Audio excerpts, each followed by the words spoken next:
Celebox. Si Dory Castro, kilala bilang kuwela, masiyahin at palabiro.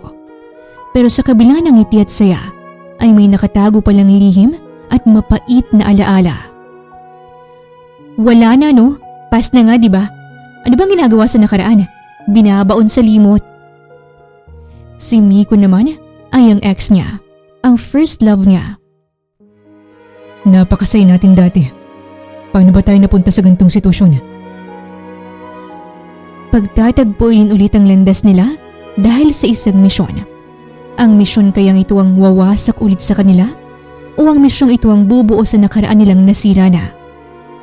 Ating tunghayan ang isa na namang kwento ng pag-ibig na inihahandog sa inyo ng Tales of Siren.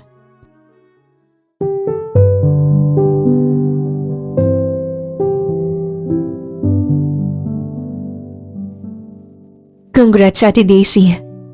Masayang-masaya ako para sa inyo ni Kuya Miguel.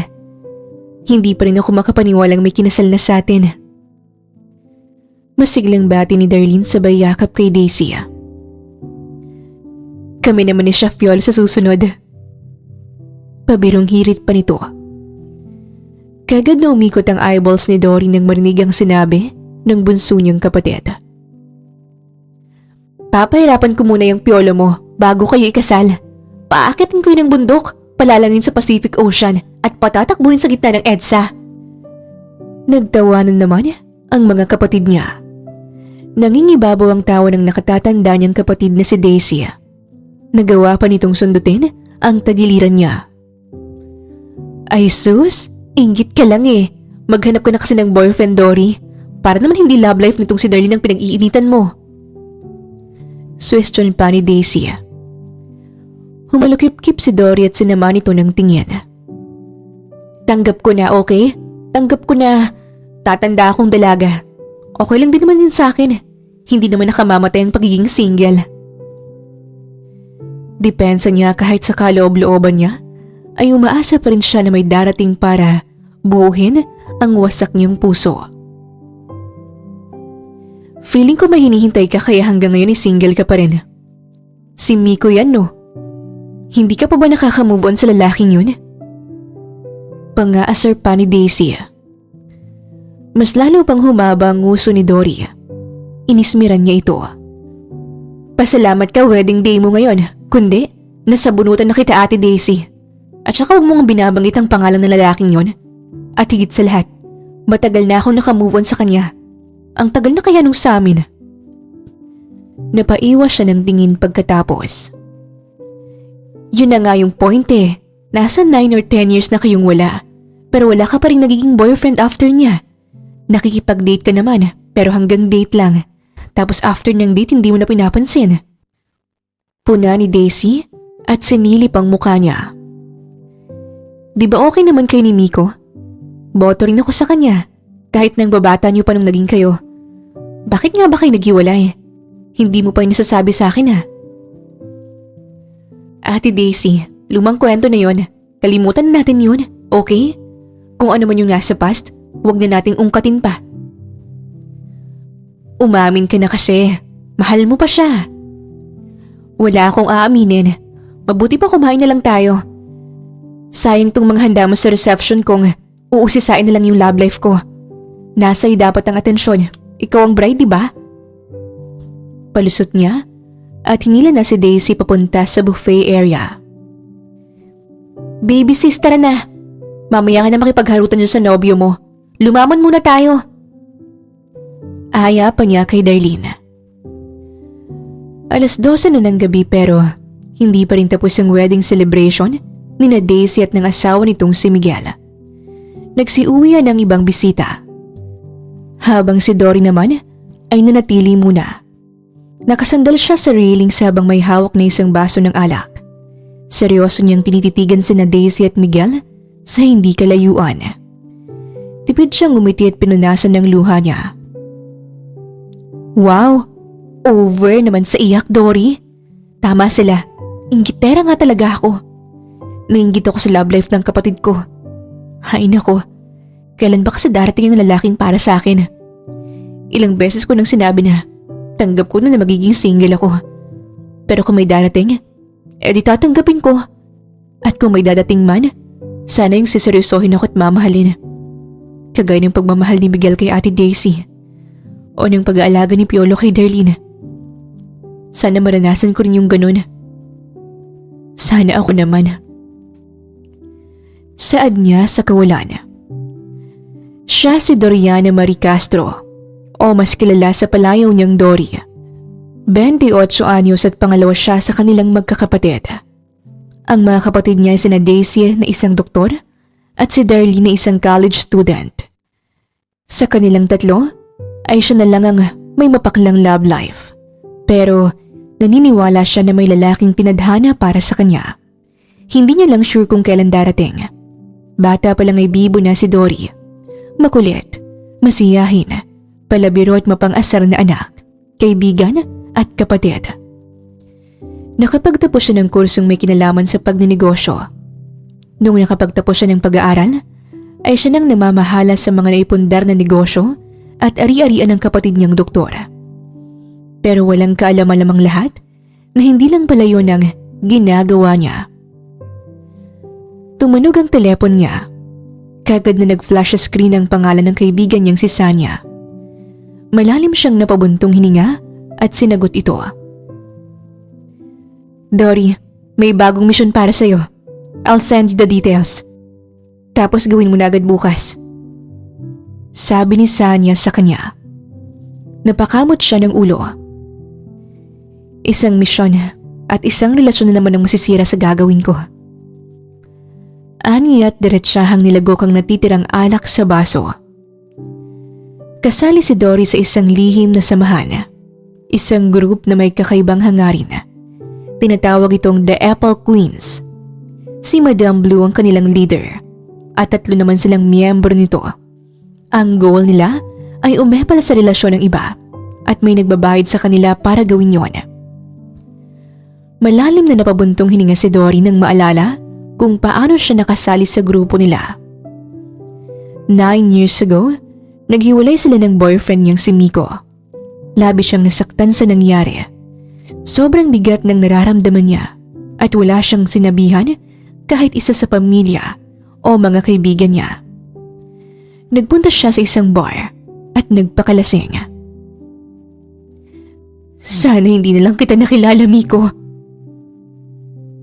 Haniyat naubos ang 3 bote ng alak na in-order niya. Isang lalaking nakaagaw ng atensyon niya dahil sa kalasingan. Inakala niyang si Miko ito at kagad niya itong nilapitan. Miko! Hoy! Miko! Ano? Ganon-ganon na lang yon? Pagkatapos ng lahat ng pinagsamahan natin, walang iya ka! Ang sakit ng ginawa mo! Kailangan kita pero iniwan mo ako! Pumasok ka sa mundo ko! Pinaniwala mo ako na mahal mo ko. Kung mahal mo ko, bakit ako nasasaktan ng ganito dahil sa'yo?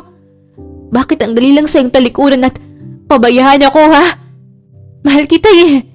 Sa sobrang pagmamahal ko sa'yo, willing akong patawarin ka sa... Napalunok siya at pinunasan ang luha niya. Pero wag na lang pala. Sana. Ito na ang huli nating pagkikita. Kasi kapag nag-cross ulit ang landas natin, baka hindi ko na alam kung anong magagawa ko sa'yo. Singhal niya at sinampal ito. Pinaghahampas niya pa ito sa dibdib. Aray ko, miss! Ano ba? Hindi ako yung lalaking tinutukoy mo. Ni hindi kita kilala. Reklamo ng lalaking sinampal niya. Napatuwid siya ng tayo at napakusot sa kanyang mga mata. Napakamot siya ng ulo. Kwinelyuhan siya ng lalaki. Kung sino man yung Miko na yan, naintindihan ko kung bakit kanya iniwan. Sino ba naman ang may gustong makipagrelasyon sa babaeng nananakit? Karapat dapat kang iwan. Asik ng lalaki. Nagpantig ang tenga ni Dory sa narinig niya. Nakaramdam siya ng ines hanggang sa hindi na niya napigilan ang sarili niyang sabunutan ang lalaki. Bawiin mong sinabi mo! Bakit ko babawiin? Tama lang ang ginawa ng Miko na yun sa'yo. Ako na nga tong iniwan. Tapos ako pang nagmukhang may kasalanan. Wala kang alam. At tama ka. Hindi nga ikaw si Miko. Napakalaya ng itsura mo sa kanya. Lamang siya ng 10 milyong paligo sa'yo. At ikaw naman ay parang wala ka pang ligo. Kahit sinaktan ako ng lalaking yun, hindi ko pa rin may tatanggi na gwapo siya. Sigaw niya pabalik sa lalaki. Dahil nagkakagulo na sila, pumagitna ng mga bouncer at pilit na hinihila si Dory palayo sa lalaki. Bitawan niyo nga ako! Asik niya at hinawi ang mga kamay nito. Kung maglalasing ka, ilagay mo sa tiyan mo, wag sa utak! Saad pa ng lalaki at tiningnan siya ng masama. Dalhin niyo muna siya sa opisina ko. Ako nang bahala dito. Sabat ng isang matandang babae. Ang babaeng ito ang may-ari ng bar. Lahat ng gamit na nakasuot sa katawan nito ay kulay asul. Mula sa sapatos hanggang sa suot nitong headband. Kulay asul din ang suot nitong lipstick at eyeshadow. Mabilis na tumalima ang mga bouncer at dinala na si Dory sa opisina ng matanda. Bakit ba ako nandito? Lalabas na ako. Hindi pa ako tapos sa lalaking yun. Aniya pero hinila na lang siya ng bouncer paupo sa sofa. Utos ni boss na dalhin ka dito. Dito ka na muna habang inaayos pa niyang gustot na ginawa mo. Tugon ng bouncer at lumabas na ito ng opisina. Napatulala na lamang si Dory. Nakakainis talagang mga lalaki. Akala mo kung sino mga gwapo. Ani at humalukip-kip. Sino ba yung matandang yun? Kuryoso niyang tanong. Maya-maya pa'y pumasok na rin sa opisina ang matandang babae. Seryoso siyang tiningnan nito. Naayos ko na ang gulo doon. Umalis na rin yung lalaki. Sabi nito. Tumayo si Dory at hinagod ng tingin ng matanda. Bigla siyang natawa. Anong tinatawa-tawa mo dyan? Hindi naman po halatang kulay asul ang favorite color niyo, no? Pabiro niyang sambit at muli na naman siyang natawa. Actually, pula ang paborito kong kulay. Natigilan si Dory. Bakit po kayo nakasuot ng asul?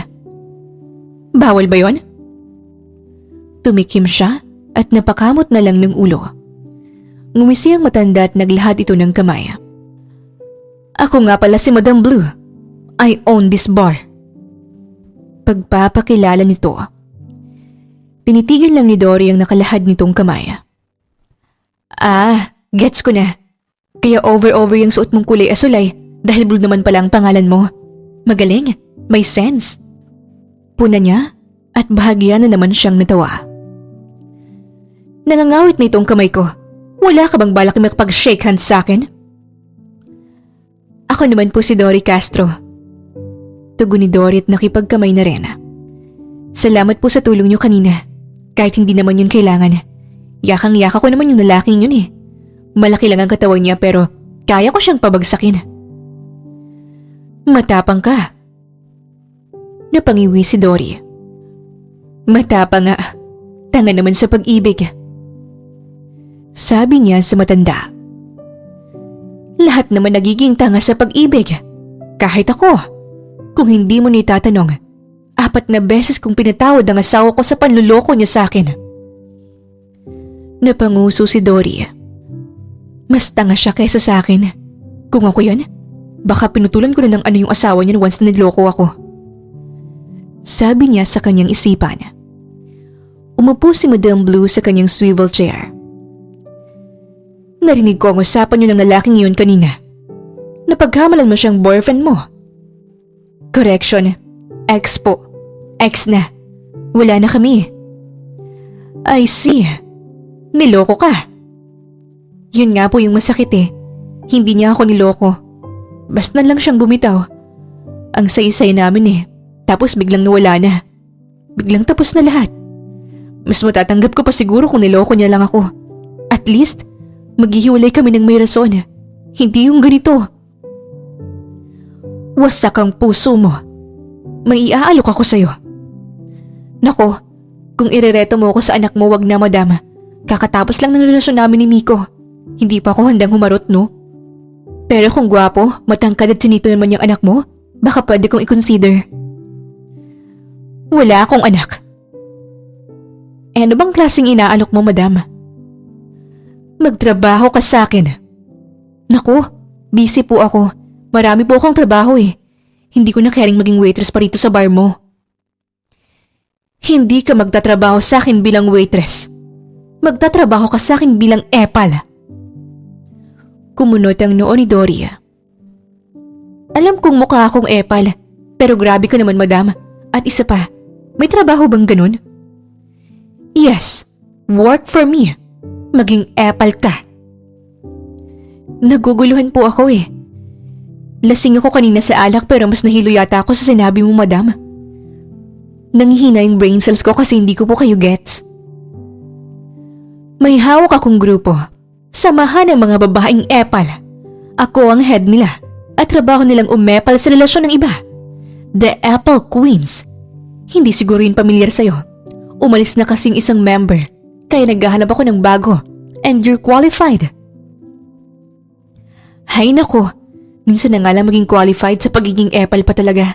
Nako, pass ako dyan, madam. Mukha lang akong epal pero hindi naman ako yung ganyang level ng epal. Makinig ka, Dory. Ayaw mo bang maghiganti? Ayaw mo bang iparamdam sa iba yung nararamdaman mo? Gusto mo ba na ikaw lang ang nasasaktan? Dapat walang magiging masaya. Kung hindi ka masaya, ang love life nila, wawasakin natin. Very bad ka, madam, ha? Nanlaki ang mga mata ni Madam Blue. May mga lumalapit sa amin at humihingi ng tulong para wasakin yung relasyon ng iba. Mga asawang gusto nang kumawala sa mga mister nila. Mga nanay na pagod nang makitang niloloko ang mga anak nila. Mga babaeng gustong maghiganti sa ex nilang may masaya ng love life. Kahit papano ay may maganda namang naidudulot itong ginagawa namin. Ano, Dory? Sasali ka ba sa amin? Sasagot na sana si Dory pero may dalawang babae na biglang pumasok. Sanya, Jasmine! Tawag ni Madam sa kanila. Si Sanya ang babaeng may pula at maiksing buhok. Si Jasmine naman ay may malapansit kanto na buhok sa sobrang kulot. Parehong nakasuot ng sexing damit ang mga ito. Madam, pumalpak sa misyon tong si Jasmine. Maling relasyon yung nasira niya. Pagsusumbong ni Sanya at kuryoso itong napatingin kay Dory. Loka, malay ko bang may kakambal palang lalaking yun? Akala ko siya yun, kaya umepal na ako. Nagpanggap akong kabit niya para lang maghiwalay sila ng babae. Mali naman pala ako. Simangot ni Jasmine at napatingin na rin kay Dory. Nakipaglaban naman ang titig si Dory sa kanila. Ano to? Titigan challenge? Ang unang kumarap matitegi? Sita niya at umiwas na ng tingin. Naglakad si Sanya at Jasmine paikot sa kanya. Hindi ba kayo nahihilo sa ginagawa niyo? Sino to, madam? Tanong ni Sanya at hinagod siya ng tingin. Siya si Dory, ang new member natin. Anunsyo ng matanda. La, pala desisyon yarn? Hindi pa nga ako pumapayag. Pag-iisipan ko pa. Giit ni Dory. Napairap si Sanya. Kasali ka na sa amin, huwag ka nang umatras. Broken-hearted ka, diba? Well, malamang. Hindi naman kasi kumukuha si madam ng hindi broken-hearted. So, niloko ka? Never mind. Kung ano man ang rason, gamitin mong dahilan yan para gawin ang trabahong to. Kami ang The Apple Queens at ang motto namin ay, kung hindi tayo masaya, walang pwedeng sumaya. Kasali ka na, ha? Litanya ni Sanya at kinindatan siya. Tumayo si Dory at tiningnan sila isa-isa. Lahat ba ng tao dito para desisyon? Kamot ulo niyang tanong. At doon nagsimula ang journey niya bilang Apple Queen. Dory, kanina pa kita tinatawag. Sabi ni Daisy. Tapos na ring balikan ni Dory ang kanyang nakaraan. Alam kong inaantok ka na, umuwi ka na. Naghihintay na si Mama at Darlene sa'yo sa bahay. Hindi pa ako inaantok. Hindi raw pero humihikap. Sabay na tayong umuwi. Nahampas siya ni Daisy sa braso. Kaloka ka. Syempre sa ibang bahay kami uuwi ni Miguel. Mag-asawa na kami, remember? At dun kami matutulog sa bahay namin. At isa pa, first night namin to bilang mag-asawa. Alangan namang isama pa kita habang... Napatakip ng tenga si Dory. Oo na, ikaw nang magdidiligan ngayong gabi. At ako na tong may malalantang bulaklak. O siya, uuwi na ako. Galingan mo na lang gumiling mamaya kay Miguel. Sagot ni Dory at niyakap ng kanyang kapatid. Congrats ulit Ate Daisy. Masayang-masaya talaga ako nun para sa'yo. Kahit naginulat mo kami sa relasyon niyo ni Miguel nun. Nakainom ka. Magpatid ka na lang sa driver ni Miguel. Hindi na, carry ko pa, big sis. Naglakad na si Dory palabas ng venue. Habang naglalakad siya papunta sa kotse niya, ay may kakaiba siyang napansin. May nakita siyang lalaki na nakatayo sa hindi kalayuan. Hindi niya alam kung namamalikmata lang ba siya, pero tingin niya si Miko yung nakita niya. Miko? Usal niya at lalapitan sana yung lalaki, pero bigla na lamang itong naglakad paalis. Nakainom ka lang, kaya kung sino-sino nang nakikita mo, Dory. Sabi niya sa kanyang sarili. Pero paano nga kaya kapag nakita ko ulit si Miko? Kaya ko na ba siyang harapin? Tanong niya bigla. Parang may bumaras sa lalamunan niya habang iniisip yon. Nung gabing yun ay hindi siya makatulog. Nagpagulong-gulong na siya sa kama niya. Sa sobrang pagkabagot niya, may kumatok sa pinto. Bumangon siya at pinagbuksan ito. Napaatras siya at bahagyang napasigaw. Aswang! Ate, kalma ko lang to. Sabi ni Darlene. Bakit ba kasi ganyan ang itsura mo? Puting-puti pa yung suot mong damit. Tapos yung buhok mo parang sinabunutan ng 10 kapre sa sobrang gulo. Bakit magising ka pa? Maaga pang pasok mo bukas Gabing-gabi na Darlene, matulog ka na. Hindi nga ako makatulog ate. At bakit naman baby sis? Namiss ko lang bigla si Ate Daisy. Nakakapanibago lang na hindi na siya titira rito sa bahay natin. Dahil may sarili na silang bahay ni Kuya Miguel. Malabo nang magkaroon tayo ulit ng sleepovers. Bakit naman malabo? Buhay pa naman siya, sumakay bilang bahay lang.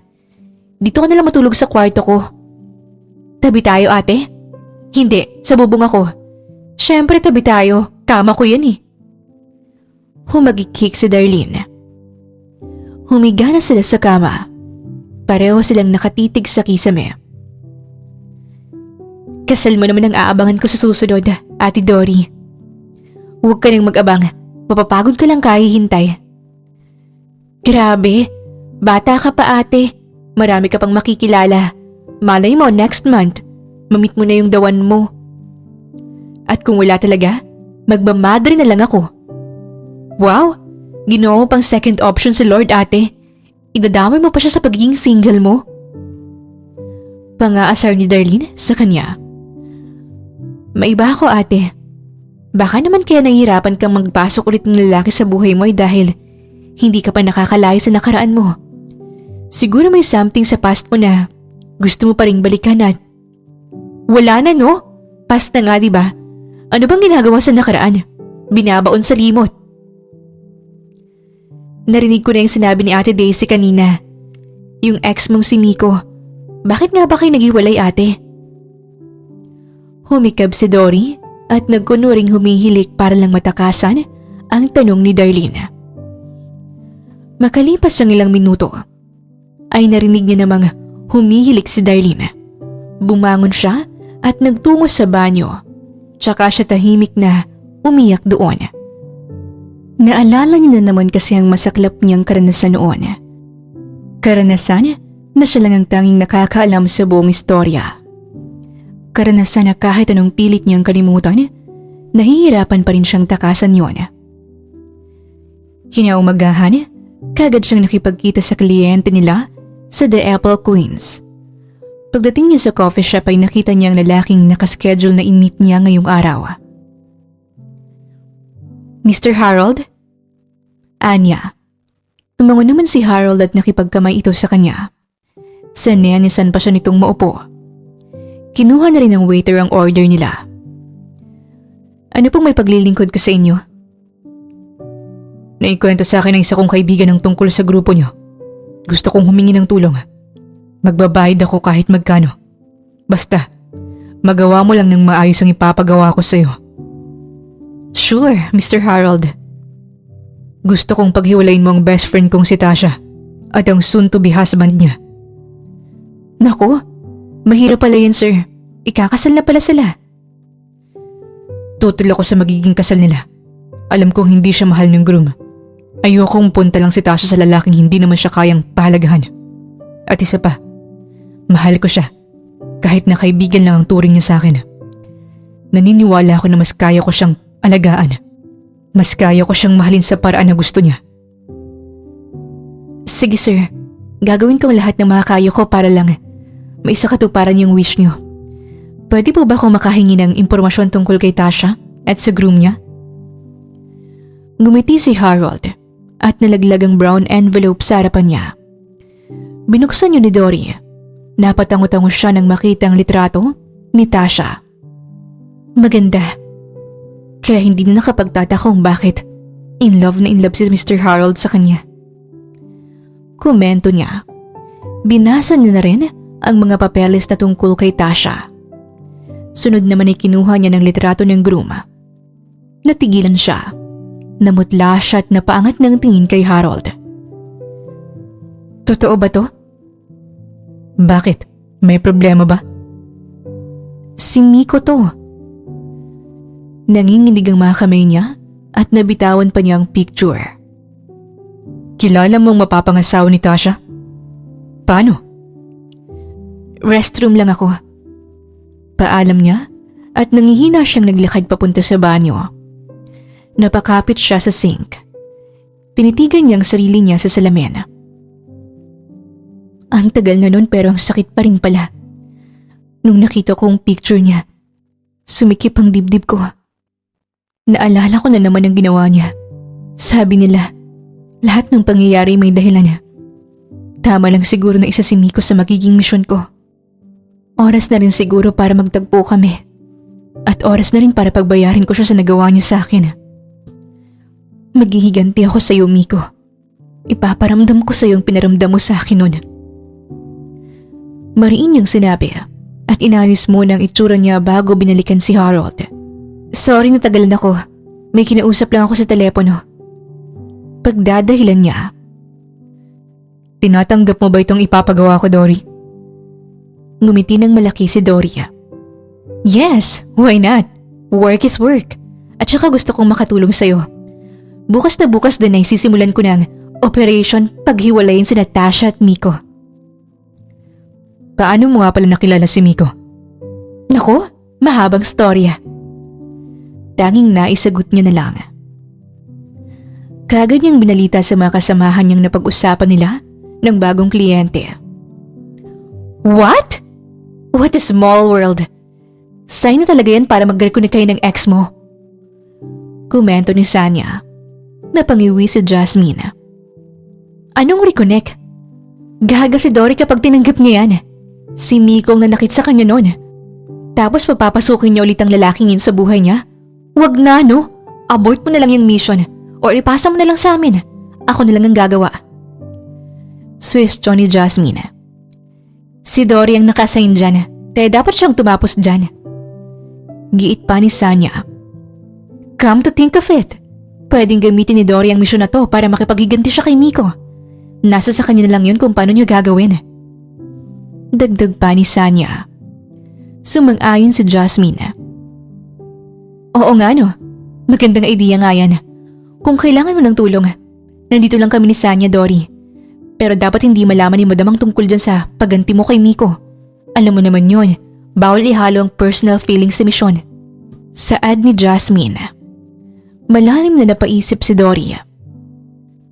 Patingin nga ng itsura ng Miko. Sabi ni Sanya, inabot naman ni Dory ang envelope. Sabay na napanganga sina Sanya at Jasmine.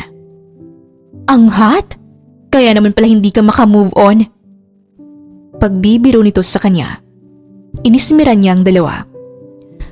Ang gwapo ng ex mo, Dory. Walang-wala yung mga ex kong adik. Komento naman ni Jasmine. Pero syempre, kahit gaano pa siya kahat at kapogi, maghihiganti ka pa rin sa kanya. Bawal kang ma-inlove ulit sa kanya, okay? Papalpa ka sa plano mo kapag nangyari yun. Kinabukasan ay kagad na niyang sinimulan ang misyon niya.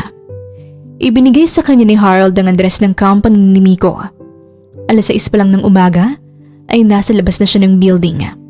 Nagtatago sa loob ng sasakyan niya at inaabangan ang pagdating ng kanyang target. Anong oras ba siya pumapasok sa trabaho?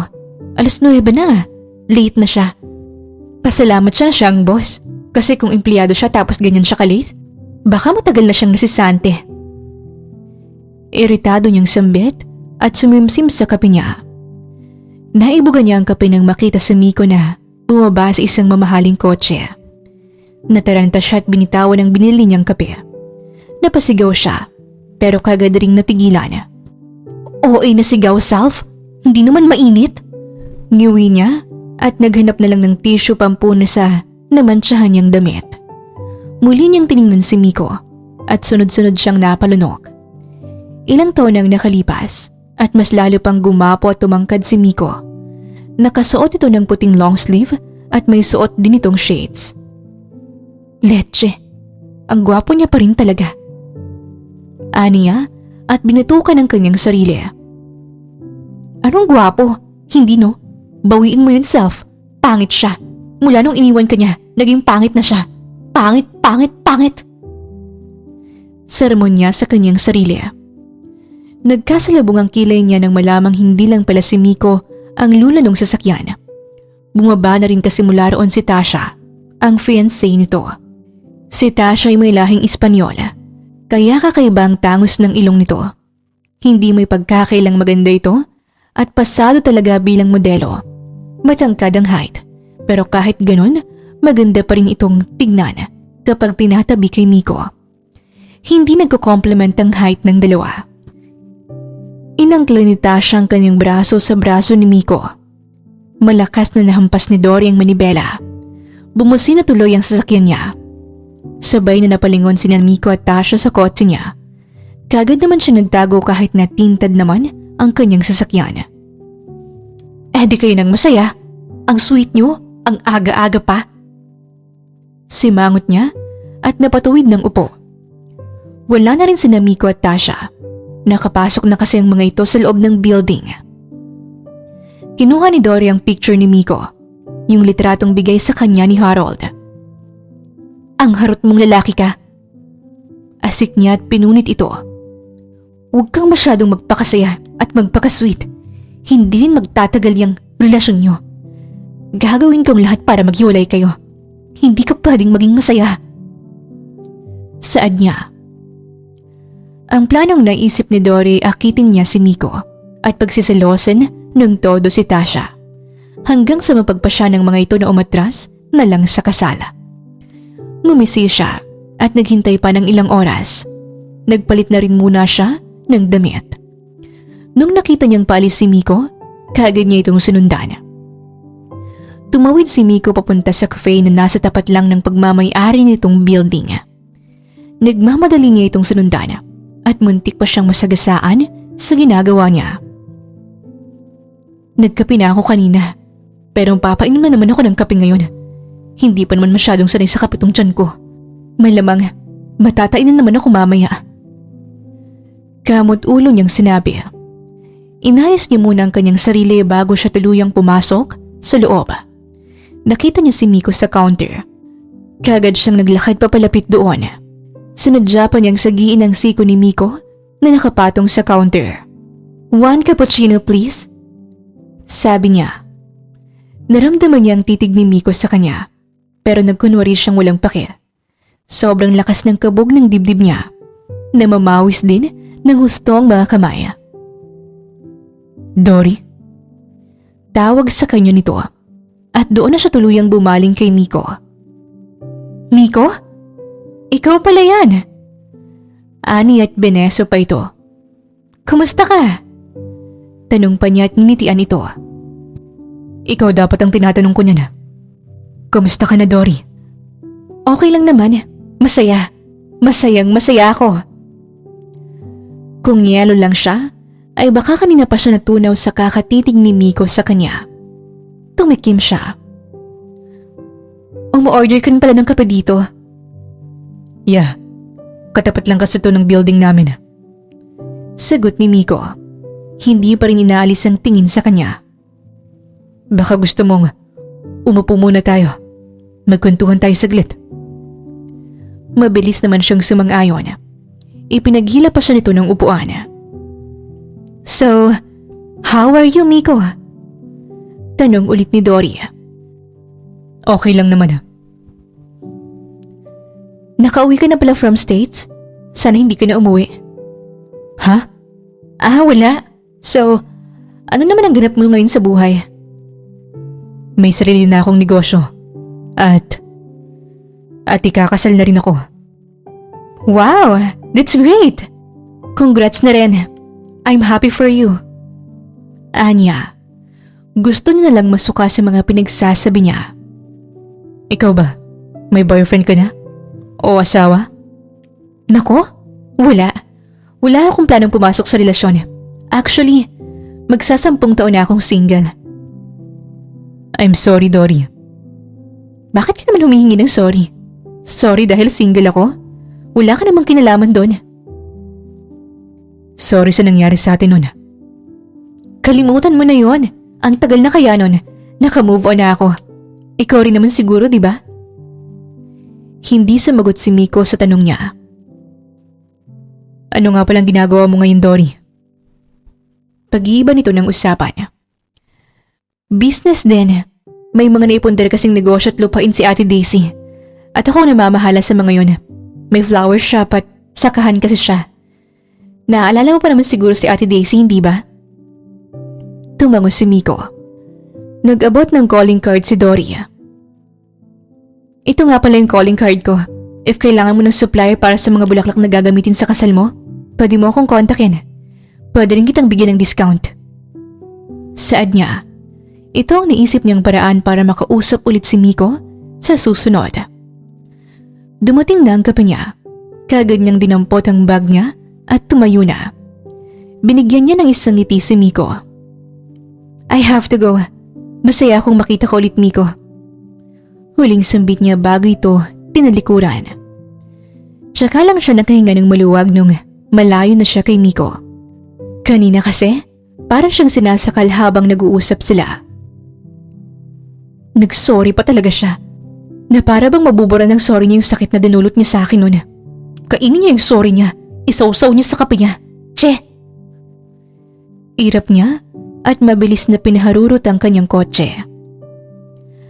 Araw ng Sabado, nakailang check na si Dory sa telepono niya pero wala pa ring text o tawag galing kay Miko. So, wala talaga siyang balak na kunin akong supplier ng mga bulaklak nila sa kasal? Di wow, hindi naman halatang umiiwas siya sa akin, no? Siya pa talaga itong may ganang umiwas? Ang kapal naman. Simangot niya. Hula ko hindi ka pa kumakain. Nalipasan ka na yata ng gutom. Kain-kain din kapag may time para hindi ka kumakausap ng hangin dyan. Sita sa kanya ni Daisy. Ate Daisy, bakit ka nandito? Bawal na ba? Sa pagkakaalala ko bahay ko rin to ah. Ate, kasi di ba may lakad kayo ni Kuya Miguel? May kailangan siyang asikasuhin, kaya nagpati na lang ako rito sa bahay. So bakit ka nakasimangot dyan? Si Miko kasi ate. Miko? Napatakip ng bibig si Dory. Anong Miko? Walahin ate. Palusot niya at tinalikuran na ito. Sabi ko na nga ba hindi ka pa nakakalimot sa lalaking yun. Pang-aasar ni Daisy. Anyway, nagkita kami ni Miko kahapon sa mall. May kasama siyang babaeng foreigner. Girlfriend niya siguro yun. Magka-holding hands sila Putulin ko kayang mga kamay nila. Narinig ko yon. Nagsiselos ka? Hindi no. Wala naman akong pakialam sa kanila. Very good. Wala ka rin namang karapatang magselos. Kasi wala na kayo, remember? Pambabara sa kanya ni Daisy. Si Miko naman ay may love life na. Ikaw kaya kailan? Kontento na ako sa buhay ko. Panira lang yung mga lalaki, ate. Nakita kong pumasok sila sa jewelry store. Bibili siguro ng singsing para sa kanila ng girlfriend niya. Parang ikakasal na yata sila eh. Change topic na nga, ate. Pag-usapan na lang natin yung pagbubuntis mo. Pag-iiba niya sa usapan at marahan niyang hinaplos ang lumulobong tiyan ni Daisy. Nakakatakot pagbuntis, ate, no? Kasi paano kapag tumaik at sumama yung bata sa pag-iri mo? Malakas na natawa si Daisy. Ikaw talaga? Kung ano nang naiisip mo? Nakakapagod ba magbuntis, ate? Bakit curious ka? Plano mo magkaanak na? Anak gusto, asawa ayaw? Pwede naman magpa-inject, di ba, ate? Para mabuntis. Or makikipag one night stand na lang ako. Kapag nabuntis, di blessing. Binatukan siya ni Daisy. Kaloka ka. Mas maganda pa rin magbuntis ng may asawang aalalay sa'yo. Habang nagkakwentuhan sila, ay biglang tumunog ang telepono niya. Isang unknown number ang nag-flash sa screen. Sasagutin ko lang to, ate. Sino yan? Si Miko? Dito mo na lang sagutin. Gusto kong marinig. Inirapan lang niya ito at nagtungo na siya sa pool area para doon sagutin ang tawag. Alam niya kasing masasa rin siya na naman ni Daisy kapag nakarinig na naman ito ng tungkol kay Miko. Hello? Good morning. Sino to? Si Miko to. Hindi kasi maayos kausap yung nakuha naming supply ng mga bulaklak. Tapos naalala ko yung binigay mong calling card. Kaya naisipan kong tawagan ka. Pwede ba tayong magkita? Sure. Mag-meet na lang tayo sa flower shop ko. Kumari pa siya ng takbo patungo sa kanyang kwarto. Mabilis siyang naligo at nagayos. Nagsuot pa siya ng dress at naglagay ng makeup. Matagal na siyang hindi nagsusuot ng dress. Pero naalala niya na gustong gusto ni Miko noon kapag ganun ang sinusuot niya. Oh, saan ang punta mo? Sita sa kanya ni Daisy na nakahilata na ngayon sa sofa at may hawak-hawak na magazine. Sa flower shop lang, ate. Para? Ako na munang tatao. Aalis si Lizelle eh. Palusot niya pa. Akala ko ba magpapahinga ka today? At saka bala ko pa naman sanang magbanding tayo. Uwi agad ako. Bye, big sis. Paalam niya. Pagdating niya sa flower shop ay kagad siyang sinalubong ng assistant niyang si Lizelle. Ma'am Dory, may mga artista tayong customer. Kumunot ang noo ni Dory at napatingin siya sa tinuturo ni Lizelle. Hindi sila artista. O siya, bumalik ka na sa ginagawa mo, Lizelle. Ako nang bahala sa kanila. Utos niya at naglakad na siya papalapit kina Tasha at Miko. Hindi niya ni-expect na kasama pala ni Miko ang fiancé nito. Mas mabuti na rin yun para masimulan niya ang plano niyang pagsilosa nito. Good morning, future Mr. and Mrs. Agoncillo. Masiglang bati niya. Bumaba ang tingin niya sa suot na engagement ring ni Tasha. Nice ring. Thanks. Engagement ring namin to ni Miko. Ang galing niyang pumili, right? Alam niya talaga kung anong gusto ko. Kinikilig na sambit ni Tasha. Tipid na ngumiti si Dory. Ang suot kasing singsing ni Tasha ay kagaya ng singsing na napag-usapan nila noon ni Miko. Ganun ang gusto niyang disenyo ng engagement ring. Nabanggit kasi sa akin ni Miko na may friend raw siyang nagmamayari ng flower farm and flower shop. So naisip ko na, why not ikaw na lang ang kunin naming supplier? Total friends naman kayo. Friends? You mean ex? Diretsahang sambit ni Dory. Umawang ang labi ni Miko. Natigilan naman si Tasha. What? Hindi ba nabanggit sa'yo ni Miko na naging kami nun? But don't worry. Matagal na yon. Magti 10 years na. Pareho na kaming nakalimot. At isa pa, ang babata pa namin nun. Puppy love. Litanya niya at nagawa pa niyang nitian ang mga ito. Sumeryosong ekspresyon ng mukha ni Tasha. Please excuse us. May pag-uusapan lang kami. Sabi ng babae at kinaladkad si Miko punta sa isang sulok. Palihim na natawa si Dory nang makitang nagtatalo ang mga ito.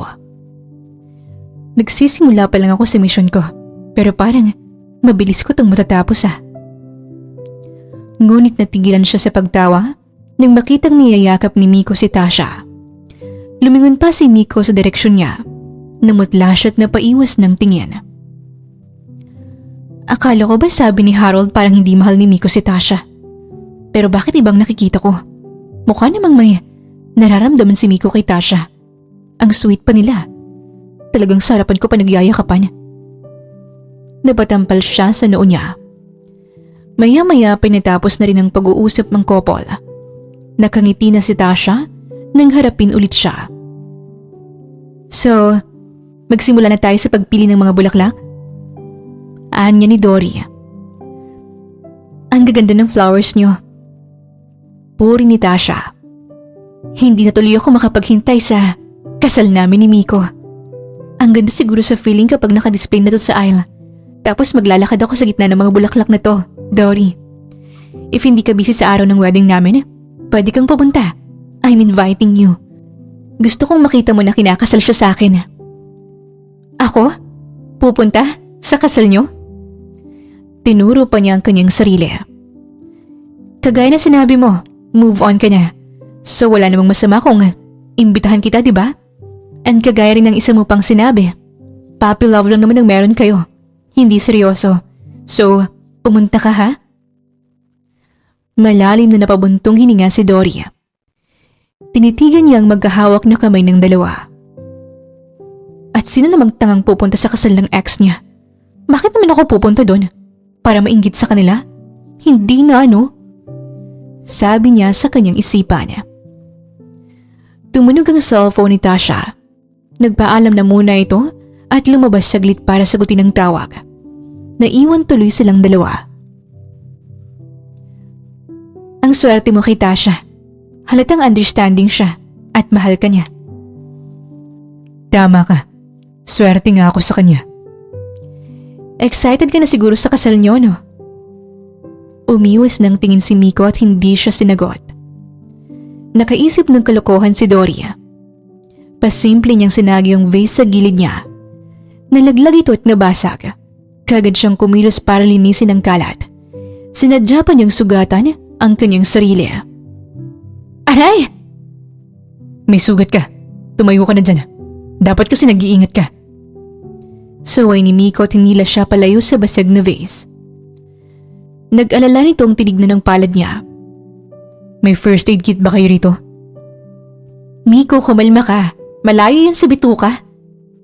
Nasaan yung first aid kit? Nandun sa counter. Hingin mo lang sa staff ko. Mabilis na nagtungo sa counter si Miko. Kaagad rin itong bumalik sa kanya dalang first aid kit. Masakit ba? Nag-aalala lang tanong ni Miko habang nililinisan ang kamay niya. Hindi naman. Okay lang ako. Masyado ka namang worried dyan. Alam mo namang ayokong nasusugatan ka, Dory. Kahit nga lamok hindi ko pinapadapo dyan sa... Natigilan si Miko at awkward siyang tiningnan. Sorry. Naalala ko lang yung dati. Ngumiti si Dory at marahang hinaplos ang braso ni Miko. Nakita niyang papasok na ulit si Tasha, kaya mas ginalingan pa niyang panghaharot kay Miko. Salamat sa pag-alala mo sa akin, Miko. Hindi ka pa rin talaga ng babago.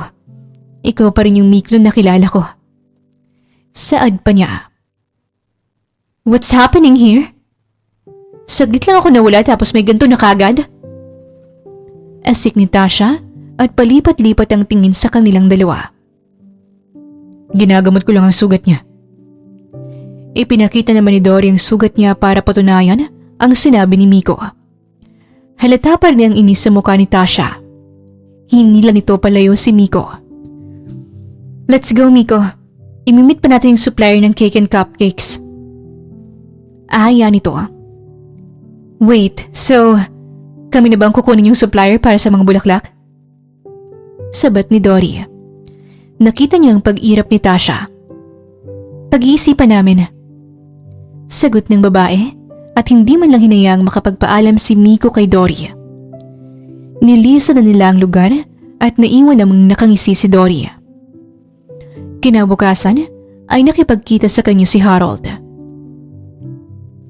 Bakit wala pa rin nangyayari, Dory? Hindi ko pa nababalita ang hindi natuloy ang kasal. Inip nitong tanong. Hindi ko naman pwedeng madaliin ang lahat, Mr. Harold. Kung magmamadali ako, malaki ang posibilidad na papalpak ako sa misyon ko. Ikakasal na sila sa susunod na buwan. Napakurap si Dory. Ganun kabilis? Yes. Kaya dapat bilisan mo rin ang pagkilos. Kailangan umatras sa kasal si Tasha. Hindi ako makakapayag na magkatuluyan silang dalawa. Malaking kasiraan na rin sa grupo nyo kapag pumalpa kayo sa pinapagawa ko. Don't worry, Mr. Harold. In 2 weeks, tapos na to. Siguraduhin mo lang natutupad kasi na pag-usapan, Dory. Of course. Wala pa akong pumalpak na misyon. Tumango si Harold at nginitian siya. Good. May itatanong nga pala ako sa iyo, Mr. Harold. Ano yun? Sinabi mo na hindi mahal ni Miko si Tasha, di ba? Pero parang hindi naman yun ang nakikita ko. Mukha namang may paki siya sa babaeng yun. Iba yung may paki sa may pagmamahal. Paano ba sila nagkakilala? Kung hindi siya mahal ni Miko bakit sila magpapakasal? Sagrado ang kasal. Hindi dapat siya nagpapakasal sa babaeng hindi naman niya pala mahal. Ang alam ko lang ay matagal nang gusto ni Tasha si Miko. Nagkakilala sila sa States. Sa pagkakalala ko ay hindi pinapansin ni Miko si Tasha noon. Pero isang araw ay bigla ko nilang nabalitaan na ikakasal na sila. Niwala ng oras si Tasha sa akin dahil lahat ng atensyon niya ay umiikot lang kay Miko.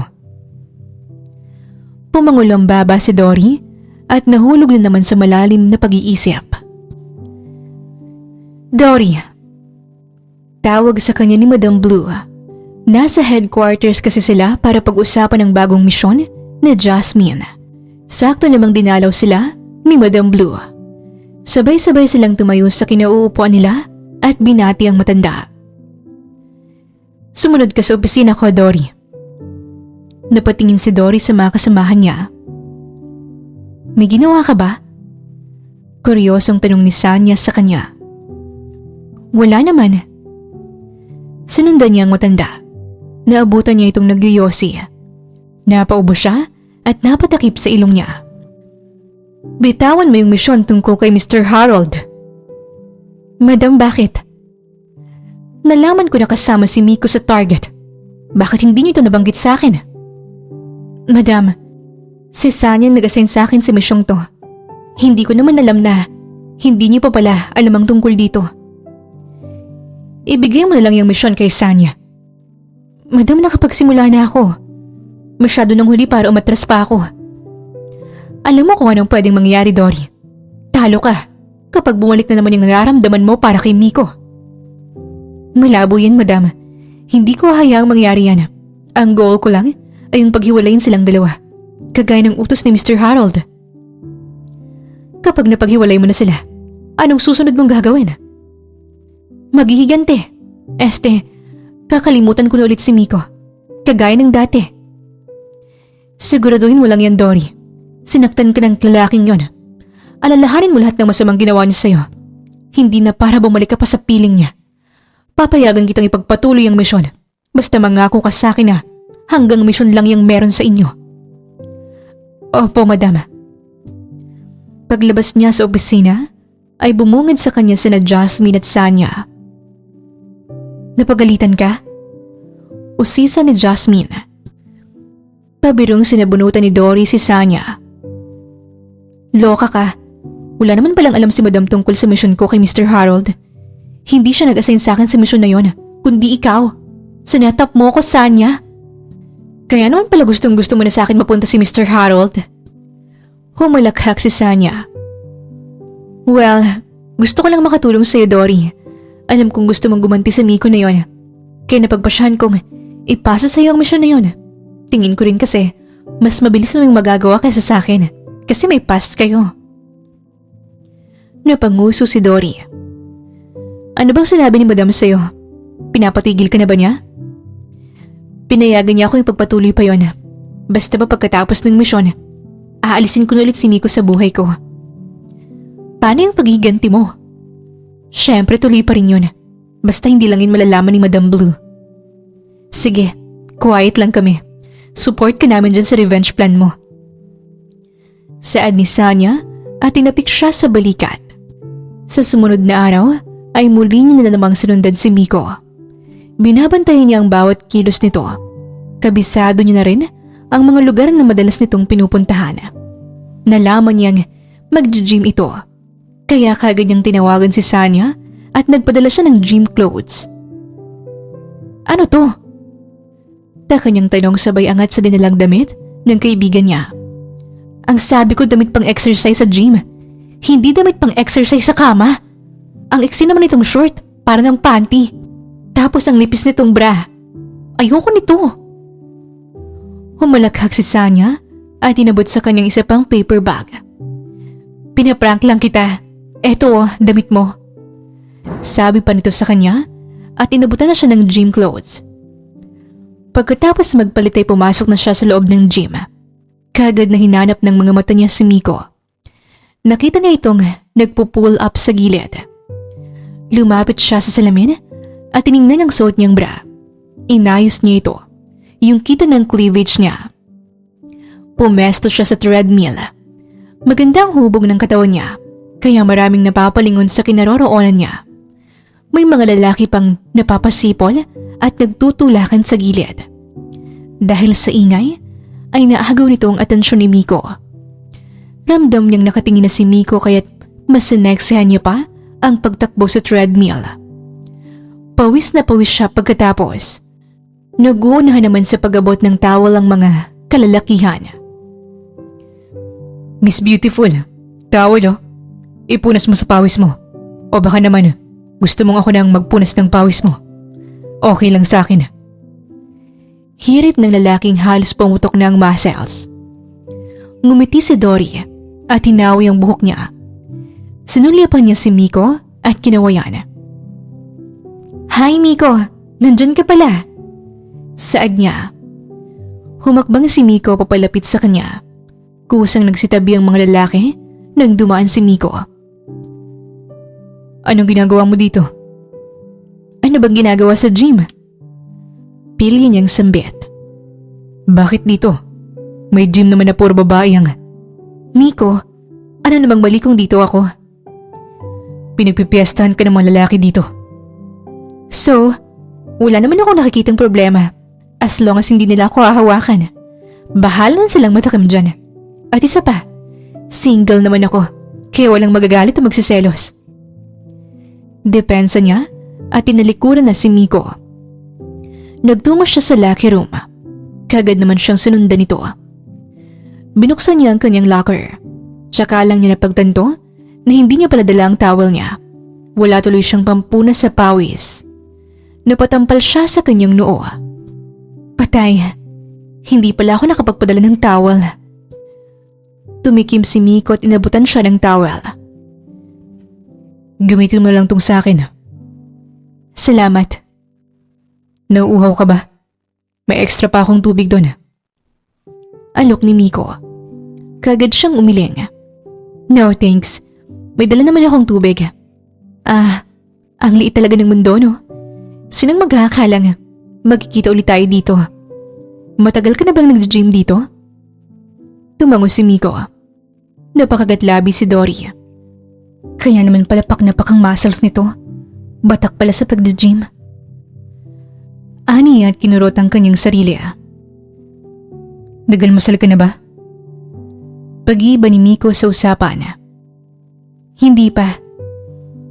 May gagawin ka ba pagkatapos dito? Wala naman, bakit? Gusto mong kumain? Libre ko. May karinderya malapit dito. Bahagyang natawa si Dory. Karinderya? Why? What's wrong? May naalala lang ako. Ano naman yun? Dati kasi, madalas tayong kumakain sa karinderya, hindi ba? Lalo na kapag malapit na ang monthsary natin. At nagtitipid tayo para may panggala tayo sa araw na yun. Wala ka pa rin talagang pinagbago, Miko. Mahilig ka pa rin sa karinderya. Akala ko kasi, pagbalik mo galing States, magiging maarte ka na sa pagkain. Natawa na rin si Miko. Alam ko kasi na hindi ka sanay sa sosyaling kainan, Dory. Nakikipagtalo ka pa nga sa akin nun sa tuwing dinadala kita sa restaurant. Grabe, no? Ang tagal na nung huling tayong nagkasama. Pero naaalala pa rin natin ang gusto ng isa't isa. Mahirap ka kasing kalimutan. Ha? Wala. Tara, kain na tayo. Sige. Pagdating nila sa karinderya, ay kagad na umorder si Miko para sa kanilang dalawa. Namiss kita, Dory. Ha? Ano? Namiss ko ang pagkain dito sa karinderya. The best pa rin kasi talagang mga lutong karinderya, no? Pasok na sa bulsa, pasok pa sa panlasa ng masa. Komento ni Dory habang kumakain na sila. Ngayon na lang ulit ako kumain sa karinderya ng may kasama. Biglang sinabi ni Miko. Natigilan sa pagsubo si Dory. Hindi ka ba sinasamahan ni Tasha? Ayaw niya sa gantong lugar. Marumi raw at hindi pasado sa kanyang lasang mga pagkain dito. Napangiwi si Dory. Marami pa sana siyang gustong itanong kay Miko, pero mas pinili niyang sarilinin ang mga ito. Busog na busog siya pagkatapos nilang kumain. Kaka-gym lang natin pero lumamon na agad ako ng todo. Ang laki na ulit ng bilbil ko. Nakanguso niyang sinabi. Nagalok si Miko na ihatid siya pa uwi. Kagad naman siyang pumayag kahit na dala naman niya ang kotse niya. Ipapakuha niya na lang yon kay Sanya dahil ang mas importante ngayon ay ang maharot niya si Miko para sa kanyang misyon. Ayos tong kotse mo maganda. Mahal siguro to. Puna niya habang nililibot ang paningin niya sa loob ng kotse. Bigla ko tuloy naalala yung usapan natin noon. Pangarap mong magkaroon ng sariling kotse. Dati-rati sumasakay lang tayo sa bike. At hatid sundo mo lang ako papuntang school. Nagtitiis ka sa bike kahit na may sarili naman kayong driver. Ang layo ng narating mo, Miko. At proud ako sa'yo. Napakasay natin dati. Paano ba tayo napunta sa gantong sitwasyon? Parang may bumara sa lalamunan ni Dory. Mariin niyang naikuyom ang kamao niya. Seryoso ba siya? May gana pa talaga siyang magtanong? Nakalimutan niya na ba na kasalanan niyang lahat ng to? Nabagok ba ang ulo niya kaya bigla-bigla na lang siyang nagkaroon ng amnesia dyan? Inis niyang sambit sa kanyang isipan. I miss you, Dory. Biglang sinabi ni Miko. Sunod-sunod na napakurap si Dory. Lumapit ang mukha ni Miko sa kanya. Isang maling galaw lang ay magkakadikit na ang kanilang mga labi. Peking umubo si Dory at bahagyang tinulak si Miko palayo sa kanya. Miko, ikakasal ka na. Hindi mo dapat ito ginagawa. Ani at napaiwas ng tingin. Kahit sa totoo lang ay masaya siya. Masaya siya dahil unti-unti niyang napapaikot si Miko. Miss niya ako? Miss-missin niya yung mukha niya? Bulong niya sa ere. Yung sa amin ni Tasha, hindi naman talaga. Hindi na ipagpatuloy ni Miko ang sinasabi niya dahil magkasunod na bumusina ang kanilang narinig. May plano pa ba kayong umandar dyan? Parang harang kayo sa dano. Sigaw ng isang driver at bumaba pa talaga para lapitan ang sasakyan nila. Kaagad na humingi ng dispensa si Miko at pinaandar na ulit ang kotse. Dito na pala kayo nakatira. Komento ni Miko nang marating nila ang bahay ng mga Castro. Nakangiting tumango si Dory. Pumasok ka kaya muna. Mag-juice ka muna or uminom ng tubig. Pwede rin kape or tea. Sa susunod na lang. Nag-text kasi si Tasha. Kailangan namin magkita. Sige. Salamat ulit sa paglibre at paghatid mo sa akin, Miko. Inalalayan pa siya ni Miko ang makababa ng kotse. Nung nakalayo na ang kotse ni Miko, ay napalingon siya sa halamanan. Alam kong nandyan ka, Darlene. Sita niya. Nakangisi namang lumabas si Darlene mula sa pinagtataguan nito. Kagad itong napa-peace sign. Sorry ate, hindi ko sinasadya na makita kayo. Magtatapon lang kasi sana ako ng basura, pero nakita ko kayong paparating. Di ba yun ang ex mo? Nahahawa ka na sa pagiging chismosa ni Ate Daisy, baby sis. Ikaw kayang chismosa sa atin, Ate Dory. Sinamaan niya ng tingin ang kanyang kapatid. Ah, talaga? Kung pagbawalan kaya kitang lumapit dyan sa jowa mong chef.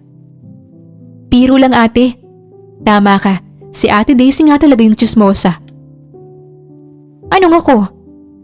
Sabat naman ni Daisy na bigla-bigla na lang sumusulpot sa likuran. Sananya sa naman ni Dory si Darlene na wag sabihin ang nakita nito. Pumihit siya paharap kay Daisy. Kapag buntis ba lumalakas ang pandinig? Bakit nandito ka ate?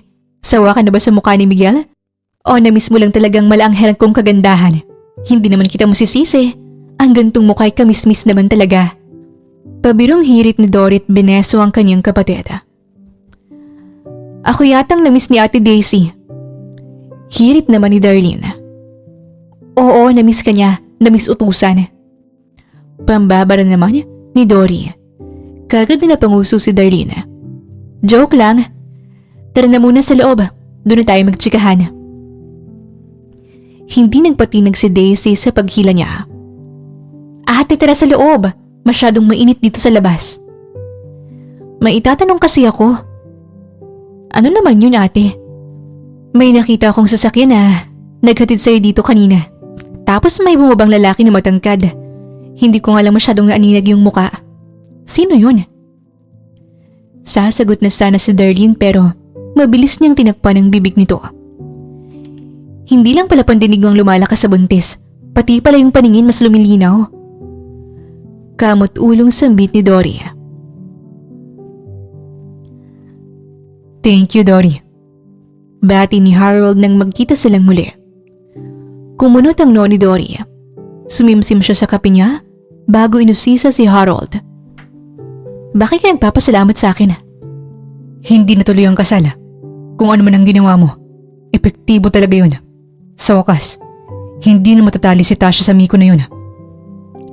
Sino nagdesisyon na hindi na matutuloy ang kasal? Si Tasha. Nalaman niya na mahal pa rin ni Miko ang ex niya. Nagselo siya nung nalaman niyang nagkikita pa rin palang mga ito. Nung nakaraan pa nga nakita niyang sabay na kumain sa karinderya ang dalawa. Kilala mo ba yung ex ni Miko? Kasama mo ba siya dyan sa plano mo? Tulala si Dory hanggang sa nakaalis na si Harold. Hindi niya maintindihan kung ano ang dapat niyang maramdaman. Oo, galit siya kay Miko dahil sa nangyari noon. Pero bigla siyang nag-guilty sa nagawa niya. Kasalanan niya kung bakit wala ng kasala at kasalanan niya kung bakit nasasaktan ngayon si Tasha. Gusto ko lang namang makaganti kay Miko. Sinaktan niya ako eh. Pinagmukha niya akong tanga kakahintay sa wala. Sabi niya at pinunasan ng luha niya. Pero nandito na ako sa sitwasyong to eh. Huli na para umatras pa ako. Ipagpapatuloy ko ang plano ko. Hindi ako papahig na maging masaya si Miko. Mariin niyang sambit. Huminga siya ng malalim. Tapos na ang misyon niya. Pero magsisimula pa lang ang plano niyang saktan si Miko. Mas lalo niyang babaliwin si Miko sa kanya. Paiibigin at sa huli ay paaasahin din ito. Kagaya ng naranasan niyo noon. Isang gabi habang nakatambay sa balcony si Dory, ay isang pamilyar na sasakyan ang pumarada sa harap ng bahay nila. Anong ginagawa niya rito ng gantong oras? Taka niyang tanong at kagad na pinuntahan ng kotse. Kinatok niya ang bintana nito. Bumungad sa kanya si Miko. Pulang-pulang mukha at amoy alak pa ito. Miko? Lasing ka na. Bakit nandito ka? Gusto kitang makita, Dory. Gabi na. Dapat dumiretso ka na lang sa bahay mo. Dapat nagpapahinga ka na.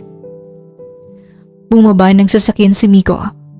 Napaatras naman siya sa biglang paglapit nito. Pumulupot sa bewang niya ang braso nito. Tumitig sa kanyang mapupungay na mga mata ni Miko. Tapos na kami ni Tasha. Ayoko na rin sa setup namin. Ayoko na rin magsinungaling pa sa sarili ko. Mahal pa rin kita, Dory. Mahal na mahal pa rin kita. Mula pa nun, ikaw lang nandito sa puso ko. Wala na akong pakisasabihin ng iba. Siguro oras na rin para unahin ko naman yung sarili kong kagustuhan. Sawa na akong sundin sila. Miko, lasing ka lang kaya may nasasabi. Please, Tayo na lang ulit, Dory. Bumalik ka na sa akin. Bulong ni Miko. May sasabihin pa sana siya pero bigla na lang nawala ng malay si Miko. Napayakap ito sa kanya at narinig niya na lang ang sunod-sunod nitong paghilik. Napatampal siya sa noo niya. Ano na ngayon ang gagawin ko sa lalaking to? Problemado niyang sambit. Malalim siyang napabuntong hininga. Sa huli ay napagpasya niyang dalhin na lang si Miko sa guest room. Halos malagutan na siya ng hininga kakaaki kay Miko. Maingat ang bawat kilos niya. Natatakot kasi siya na baka magising ang mga kasama niya sa bahay. Mabuti na lang talaga at may isang guest room sila sa unang palapag kaya hindi na niya kailangan pang umakyat sa hagdan. Itinulak niya si Miko pahiga sa kama. Bigla namang hinawakan ni Miko ang kamay niya. Ang ending, bumagsak siya sa ibabaw nito at aksidente pang nagdikit ang kanilang mga labi. Nanlaki ang kanyang mga mata. Hindi na rin magkamayo sa paghataw ang kanyang puso. Sinubukan niyang umalis sa ibabaw ni Miko pero bigla na lang siyang niyakap nito. Sumubsob pa ang mukha niya sa matipuno nitong dibdib. Namutla siya nang maramdamang may tumutusok na kung ano sa tiyan niya. Grabe naman to. Tulog na pero tinitigasan pa rin. Grabe naman yung alaga mo, Miko. Saad niya at pilit na kumakawala kay Miko. Ah! Bigla-bigla na lamang sumigaw si Darlene. Sa sobrang taranta ni Dory ay nilaglag siya sa kama. Baby sis! Ate, anong nangyayari dito? Let me explain. At huwag ka nang sumigaw ulit. Baka magising si Mama. Humalukip-kip si Darlene at humakbang papalapit sa kanya. Kung maglalampungan kayo, dapat sinasara niyo tong pinto, Ate Dory. Paano kung si Mama ang nakahuli sa ginagawa niyo? Shh! Wala kaming ginagawa. Pero nakapatong ka sa kanya, ate. Kasi hinila niya ako bigla. Doon muna tayo sa labas. Tsaka niya hinila si Darlene. So, kung wala namang nangyari sa inyo, anong ginagawa ng lalaking yun dito, ate? Siya yung ex mo, diba? Tumango si Dory at pinamulahan ang muka. Nananaginip ba ako o totoo talaga na nandito siya? Naguguluhang tanong ni Darlene. Sinampal siya ni Darlene. Aray ate, bakit ka nananampal? Para mapatunayang hindi ka nananaginip. Napanguso si Darlene sa sinabi niya. Masakit yung sampal mo, ate. Sorry baby sis. Bigla na lang sumulpot dito sa bahay natin si Miko. Lasing at bigla na lang nawalan ng malay. Hindi ko naman siya pwedeng pabayaan sa labas. Kaya dinala ko na lang siya rito sa guest room. At wala talaga kaming ginagawang milagro. As if namang papayag ako. Over my dead and very sexy body, no? May paki ka pa rin sa kanya, ate. Mahal mo pa, no? Loka? Hindi na, no? Ang swerteng kumag niya naman yata kung mamahalin ko pa rin siya pagkatapos ng lahat. Defensive. Nagsasabi lang ako ng totoo. Paano yan bukas, ate? Baka makita yun ni Mama. Ikukulong muna si Mama sa kwarto niya. Ate Dory? Joke lang. Basta, ako nang bahala. Matulog ka na ulit. Basta walang mangyayaring ano dyan, ate, ha? Mahirap na kapag dalawa na kayong buntis ni Ate Daisy. Hayaan mo muna siyang umire bago ko gumawa ng baby kasama si Kuya Miko. Pinaliman niya ng tingin si Darlene. Natatawa naman itong tumakbo palayo sa kanya. Binalikan na niya sa kwarto si Miko. Tinanggal niya ang suot nitong sapatos. Pumesto siya sa gilid ni Miko at tahimik niya itong tinitigan. Kung mahal mo ko, bakit mo ako iniwan nun? Ang sakit mo namang magmahal, Miko. Hindi lang naman ako galit sa pag-iwan mo sa akin eh. Galit ako dahil hinayaan mo akong... Naitikom niya ang bibig niya. Dinalaw na rin ng antok si Dory. Hanggang sa hindi niya na namalayang nakatulog na siya sa tabi ni Miko. Kinabukasan ay gulat na gulat tuloy siya nang mahuli itong nakatitig sa kanya. Good morning, Dory. Ngumiti lang si Dory. Ayaw niyang magsalita dahil hindi pa siya nakakapag-toothbrush. Kahit nagalit siya kay Miko, ayaw niya namang bugahan ito ng mabahong hininga. Pasensya na sa nangyari kagabi. Hindi ko na rin alam kung Paano ako napunta dito? Bumangon si Dory at nagsipilyo muna bago niya binalikan si Miko. Salamat sa pagpapatuloy mo sa akin dito. Walang anuman. Tugon niya at pasimpleng kinurot ang kanyang sarili. Ano naman ang nakain mo at sa tabi ka pa talaga niya natulog, Doriana Marie Castro? Sermon niya sa sarili. Pinakiramdam niyang pang-ibaba niyang katawan. Hindi naman mahapde. So, wala namang nangyari sa amin. Hindi rin naman ako nakahubad. Safe. May kumatok sa pinto. Si Darlene ang bumungad pagbukas niya. Ate, pababa na rito si Mama. Ihatid mo na sa labas si Kuya Miko. Sige, salamat sa pag-inform. Tugon niya naman at nilingon si Miko. Kailangan mo nang umalis. Malaki ang ngiti ni Miko habang nakatingin ito kay Darlene. Ikaw na ba yan, Darlene? Tanong nito at nilapitan pa si Darlene. Hello po. Good morning. Nahihiyang bati naman ng dalagita. Dory! Rinig nilang sigaw ng kanilang ina mula sa ikalawang palapag ng bahay.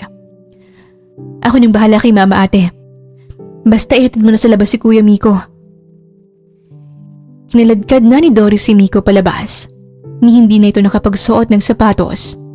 Napaparay na lang tuloy si Miko sa tuwing nakakaapak ito ng maliliit na bato. Sige, bye na. Paalam niya habang tinutulak si Miko papasok ng kotse. Tatalikuran niya na sana ito pero bigla siyang hinila ni Miko para sa isang yakap. Lasing ako kagabi. Pero naalala ko ang lahat ng nasabi ko. And I mean it. Mahal pa rin kita, Dory. Hindi naman nagbago yun. Itinulak niya ito palayo. Kung mahal mo talaga ako, bakit ka magpapakasal kay Tasha? Yung taong mahal mo lang dapat ang inaalok mo ng kasal, Miko. Dahil yun ang kagustuhan ni Mama. Saglit na natigilan si Dory nang marinig ang tungkol sa nanay ni Miko. Nanlamig ang mga kamay niya at namutla rin siya ng husto. May malubhang sakit si Mama at hiniling niya sa akin na sana bago man lang siya mawala ay maikasal ako. Matagal ko ng kaibigan si Tasha sa States. Gusto siya ni Mama para sa akin. Isa sa dying wish ni Mama ay ang makita kong ikasal kay Tasha. Pareho nilang gusto ni Tasha na mangyari yun. At ang gusto ni Tasha na dito kami kasal.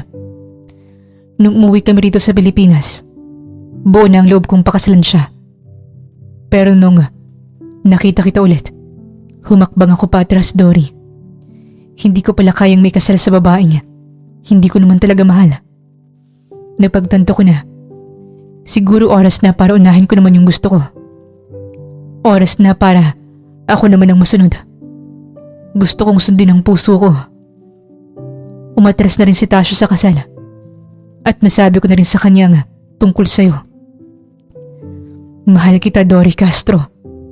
Sobrang mahal kita. Nangingilid ang mga luha ni Dory. Wala sa sariling niyakap niya si Miko. Bakit ko ba siya niyayakap? Dahil ba natuwa ako sa sinabi niya? O kasali pa rin bang pagyakap na to sa acting ko? Naguguluhan niyang tanong. Huwag kang magpapadala sa matatamis niyang salita, Dory. Ganyan din siya noon. Pero anong nangyari? Iniwan ka niya. Tama. Ginagawa ko lang lahat ng to para sa plano kong gantihan siya. Sa mga araw na lumipas ay mas lalo pang napalapit si Miko sa kanya. Ginagalingan niya rin ang pag-arte para mas lalo pa niya itong mapaikot sa mga kamay niya. Mabuti na lang talaga at nasa ibang bansa si Madam Blue, kaya hindi nito nakikita ang mga pinaggagawa niya. Alam niya kasi nga awatin lang siya ng matanda kapag nalaman nitong kasama niya pa rin si Miko kahit na matagal nang natapos ang misyon niya. Ipinakilala niya si Miko sa pamilya niya. Tuwang-tuwa naman si Daisy at pinuulanan siya ng pang-aasar. Kakaiba talagang kumilos si Destiny. Kung kayo talagang para sa isa't isa, gagawa ng paraan ng tadhana para magkatuluyan kayo. Hays, pag-ibig nga naman. Napakasarap talagang ma-in love, no? Litanya ni Daisy at hindi na malis ang ngiti sa labi nito sa sobrang saya para kay Dory. Kayo na ba, ate? Hindi pa niya ako sinasagot. Naputo lang sinasabi ni Miko. Yes, kami na. Sabat ni Dory. Naghiyawan ng lahat, maliban na lang kay Miko. Miko, okay ka lang ba? Nag-aalala lang tanong ni Dory. Tayo na? Oo, yun naman ang gusto mo, di ba? Nagbago na bang isip mo? Bigla na lamang siyang hinalikan ni Miko sa labi. Nanlaki ang mga mata niya. Napasinghap naman ang mga kapatid niya at napatakip ng mata ang nanay nila. Hoy! Nakakahiya kina mama at ate. Saway niya kahit na kinikilig din naman siya. Isa pa nga, dito sa lips. Pabebe niyang sambit. Sa wakas, madidiligan ka na rin. Sigaw ni Daisy. Napatakip naman ng tenga si Darlene. Mabilis na lumipas ang mga buwan. Wala pang 5 buwan ay nag-propose na agad si Miko sa kanya. At kagad naman siyang nag-yes. Will you marry me? Doriana Marie Castro? Oo naman, Miko. I will marry you. Kahit ngayon mismo. Gusto ko nang sabihin sa pamilya kong tungkol sa atin. Umawang ang labi ni Dory. Miko, alam mo naman na ayaw sa akin ng mami mo. Ipapaliwanag ko sa kanyang lahat. Fine, ipaliwanag mo. Pero hindi pa ako handang harapin siya ulit. Tumango si Miko at hinalikan siya sa noo. Naintindihan ko. Sinabi ni Miko sa kanya na paig ng parents nito na magpakasal sila. Bumalik ang mga ito sa States, pero nangako naman na dadalo sila sa kasal. Sa parehong taon ay kaagad na ginanap ang kasal nila.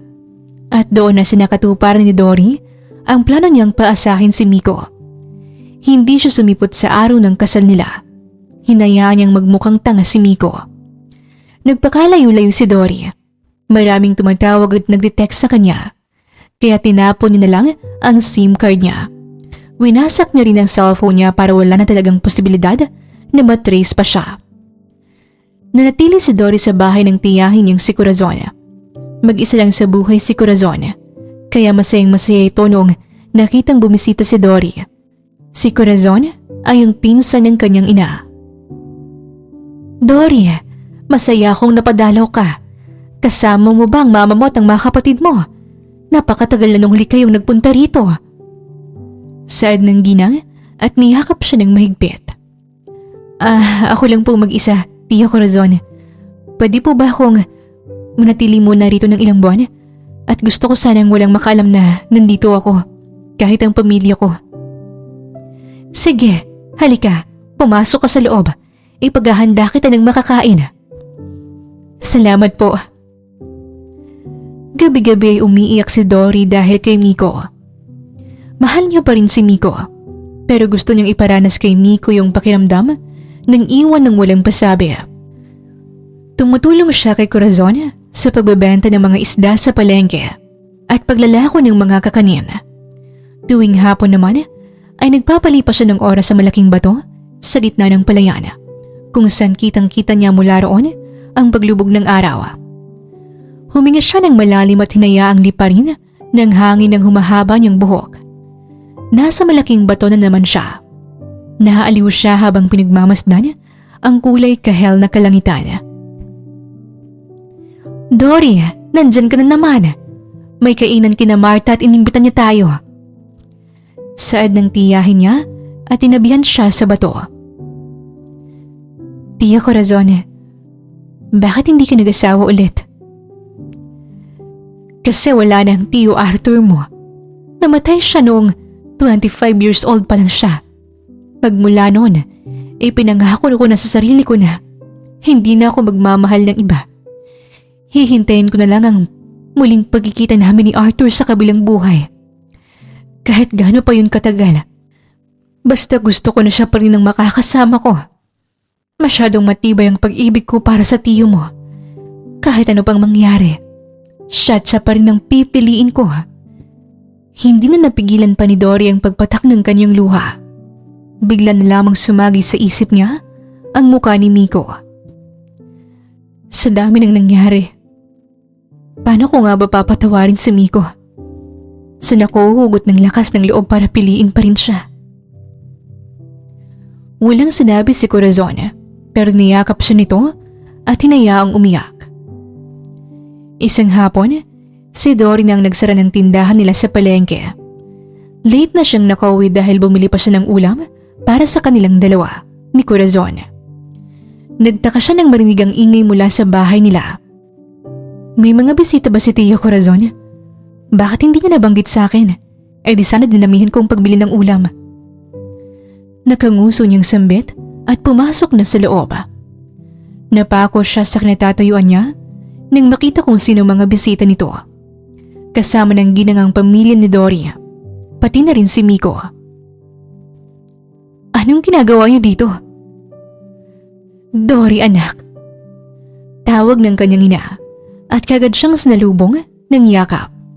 Nakiyakap na rin ng mga kapatid niya. Ate Dory, namiss ka namin. Halos 2 buwan ka nang nawawala. Binalingan niya si Corazon. Pasensya ka na Dory. Hindi ko na kasi matiis eh. Alam kong may matindi kang problema. At batid ko rin sila lang ang makakatulong sa'yo. Ma, bakit pati si Miko kasama dito? Asik niya at sinulyapan si Miko na kanina pa nakatitig sa kanya. Dory, kailangan niyong mag-usap. Marami kang kailangang ipaliwanag sa kanya. Ayusin niyo na kung ano mang hindi niyo pagkakaunawaan. Tatanggi pa sana si Dory pero hinila siya ni Miko papunta sa labas. Bitawan mo nga ako, Miko. Dory, masyado ng mahabang space na binigay ko sa'yo. Siguro naman, handa ka nang kausapin ako. Hinawi niya ang kamay ni Miko. My God, Miko! Tapos na kung ano man ang meron sa atin, okay? Kalimutan natin ang isa't isa. Bakit ba ikaw pa itong galit? Ikaw na nga itong hindi sumipot sa kasal natin. Ako nga dapat itong naiinis sa'yo dahil umalis ka nang walang paalam. Wow! Sa'yo talaga nang galing yan? Ganyan din naman ang ginawa mo sa akin nun, di ba? Iniwan mo rin ako.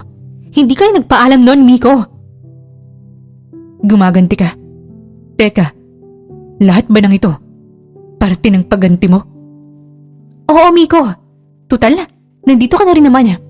Siguro oras na rin para sabihin ko sa iyo ang totoo. Oo, gumaganti ako sa ginawa mo sa akin noon. Sinadya ko rin ang lahat ng pagkikita natin noon. Kasi gusto kong pigilan yung kasal niyo ni Tasha. Lahat ng ito yung planado ko.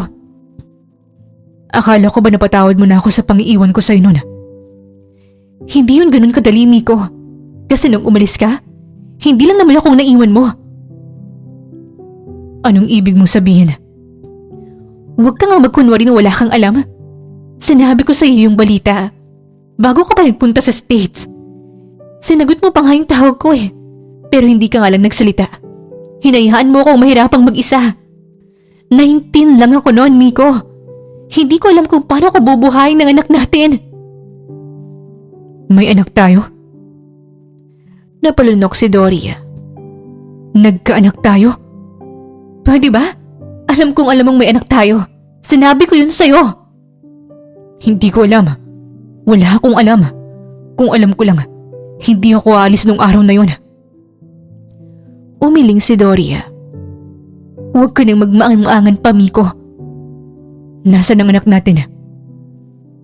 Wala na siya. Wala na siya dahil sa'yo. Nauunawaan mo ba kung bakit malaking galit ko sa'yo, ha? Pinagahampas niya sa dibdib si Miko. Napaluhod naman si Miko. Wala talaga akong alam, Dory. Pareho tayong naging mapusok nun, Miko. Hindi ko na alam ang gagawin ko nung nalaman kong buntis ako. Pero nilakasan ko ang loob ko. Kasi alam kong kasama kita. Dahil alam kong nasa tabi lang kita at hindi mo ako pababayaan. Kabado ako nun kasi hindi ko alam kung paano ko sasabihin sa pamilya ko ang pagbubuntis ko. Hirap na hirap nun si Ate Daisy sa med school at ayoko nang sumabay sa problema niya. Si Mama naman baon sa utang at may sakit pa nun si Darlene. Ikaw lang ang kinakapitan ko. Tinext kita para ibalita sa'yo na buntis ako. Pero hindi ka nag-reply. Pinuntahan kita sa inyo pero nabalitaan ko na lang na nasa ibang bansa na pala kayo. Sobrang stress ako noon, Miko. Umabot pa nga sa puntong gusto ko na lang hukasan ang buhay ko. Pero naisip ko yung anak natin. Kinaya ko. Pero hindi na kinaya ng baby. Namatay siya. Namatay yung anak ko. At mag-isa akong nagluksa dahil wala ka. Wala kang paramdam. Tapos nung nakita ulit kita, hindi ko matanggap na okay ka. Habang ako, nakukulong pa rin sa nakaraan na hindi ko alam kung paano ko tatakasan. Kung kailan kailangan kita, dun ka pa nawala. I'm sorry, Dory. May malubhang sakit si Mama noong mga panahong yun. At kailangan namin siyang maipagamot sa lalong madaling panahon. Hindi dapat ako sasama. Pero pinagbantaan ako ni Mama. Kapag pinilit kong balikan ka, mapapahamak at ang pamilya mo. Ayoko may mangyaring masama sa'yo. Kaya kahit mahirap ay sumama pa rin ako sa kanila. Para maprotektahan kita, Dory. Sinira rin ni Mama ang cellphone ko bago pa man kami makaalis sa Pilipinas. Kaya kung ano man yung text mo, hindi ko na yung nabasa pa. Mariing naikuyom ni Dory ang kanyang mga kamao. Mula pa man nun, ay ayaw na talaga sa akin ng mami mo. Ang sama niya, Miko. Kinamumuhian ko yung taong wala naman palang kasalanan.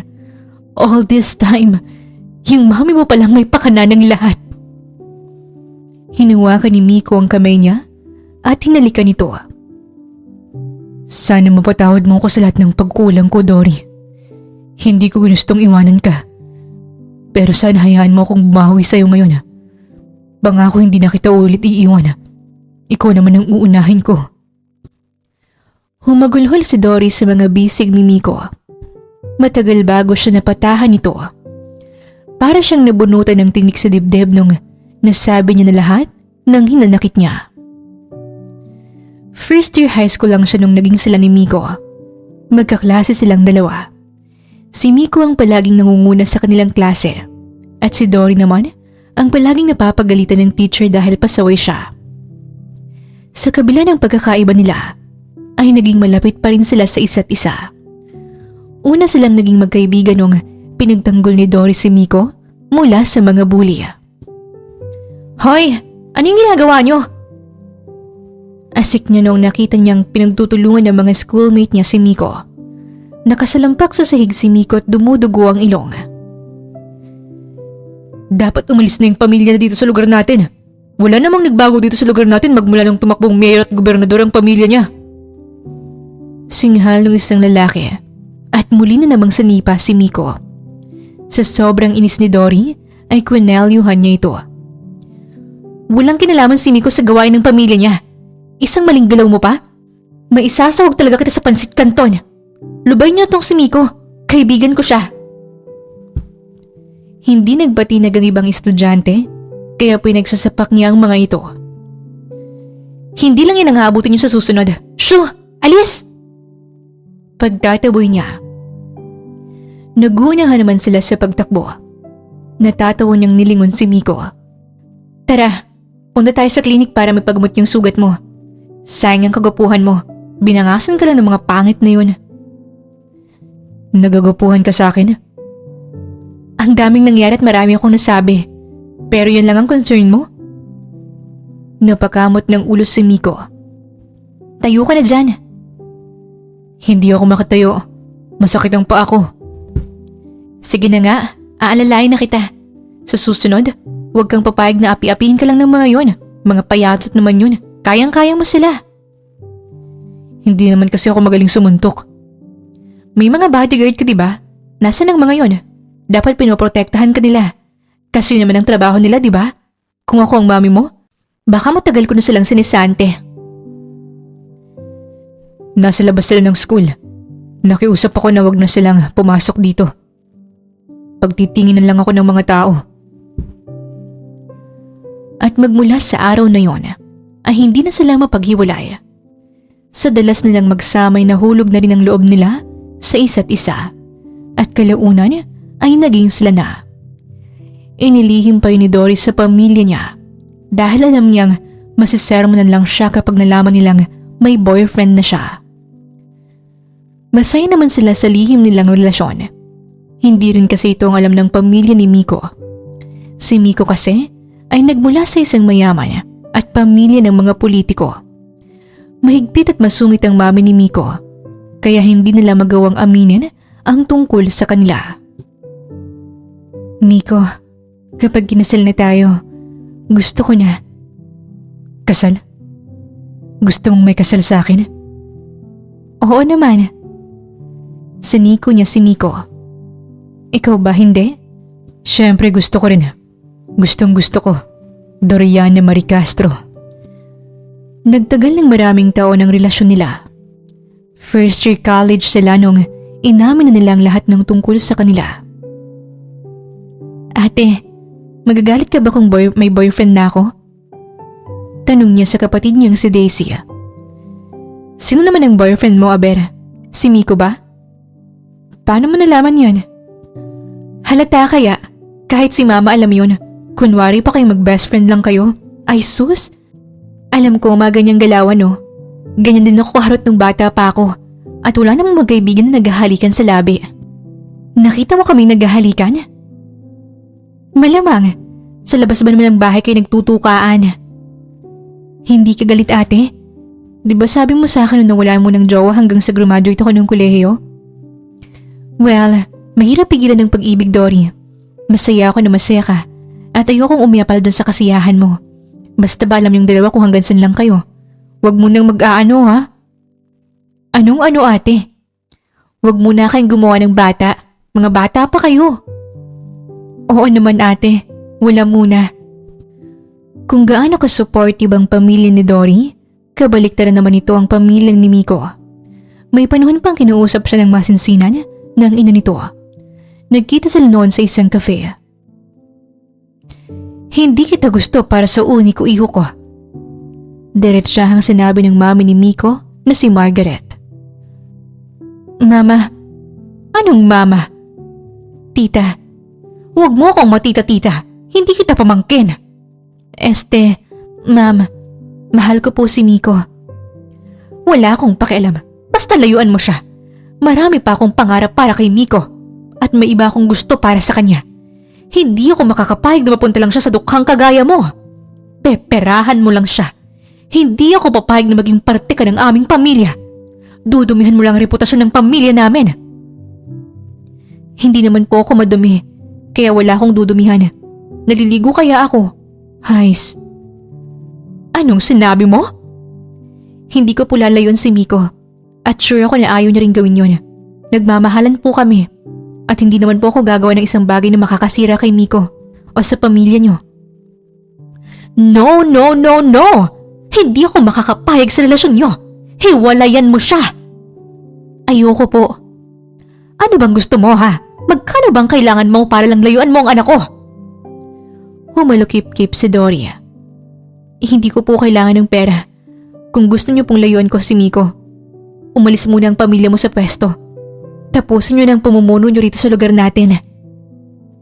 Hindi namin yan magagawa.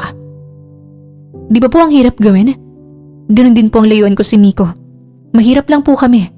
Pero hindi ko ipagpapalit sa perang pagmamahal ko para kay Miko. Mauna na ho ako. Huli niyang sinabi at tinalikuran ang ginang. Aalis na sana siya pero hinarang siya ng mga gwardya. Sino nagsabi sa'yong makakalis ka na ha? Asik ni Margaret at hinila siya pabalik. Hawakan niyo siya! Utos nito sa mga gwardya. Bitawan niyo ako! Huling warning ko nito sa'yo, Dory Castro. Kapag hindi mo tinantanan ng anak ko, hindi mo magugusto ng gagawin ko. Kahit paanong gawin niyo, hindi ko lalayuan si Miko. Pinuulanan siya ng sampal ni Margaret. Itunulak pa siya nito at bumangga ang ulo niya sa lamesa. Matigas ang ulo mo. Hindi lang yan ang aabutin mo. Mariing sabi ng ginang at nilampasan na siya. Hindi kaya matigas ang ulo ko. May matigas bang nasusugatan? Ang sakit. Aray ko. Sa kabila ng mga pagtutol, inilaban pa rin nila ang kanilang relasyon. Pero hindi naiwasan ni Dory at Miko ang maging mapusok. May nangyari sa kanila at nagbunga ito. Nung nalaman ni Dory na buntis siya, ay kagad niyang pinadalhan ng mensahe si Miko. Ngunit hindi ito nag-reply. Ilang beses niya rin itong tinawagan. Sinasagot naman ang tawag pero walang nagsasalita mula sa kabilang linya. Miko, ano ba? Nasaan ka ba? Kabado niyang tanong habang nakatitig sa pregnancy test. Pinuntahan niya si Miko sa bahay nito pero nabalitaan niyang wala ng pamilya nila roon. Lumipad na kasi ang mga ito papuntang States para ipagamot si Margaret. Lugmok na lugmok noon si Dory. Hindi niya alam kung anong gagawin niya. Sa sobrang stress niya ay nakunan siya at doon na mas lumala ang galit niya kay Miko. Mag-isa niyang hinarap ang lahat. Mag-isa siyang lumuluha gabi-gabi. Kakaisip sa mga nangyari. Wala siyang mapagsabihan dahil natatakot siya sa magiging reaksyon ng pamilya niya. Nandito na ako, Dory. May kakampi ka na ulit. Bulong sa kanya ni Miko sa kasalukuyan bago siya nawala ng malay. Nagising si Dory sa silid nila ni Tia Corazon. Si Daisy lang ang bumungad sa kanya. Ate Daisy, nasan si Miko? Nasa labas, kausap si Mama at Tia. Sagot ni Daisy at marahang hinaplos ang buhok niya. Narinig ko ang usapan niyo ni Miko kagabi. Bakit hindi mo sinabi sa amin, Dory? Sana natulungan kita't naalalayan. Sana. Ayoko lang kasing dumagdag sa problema mo, ate. Masyado ka ng maraming sinakripisyo para sa akin.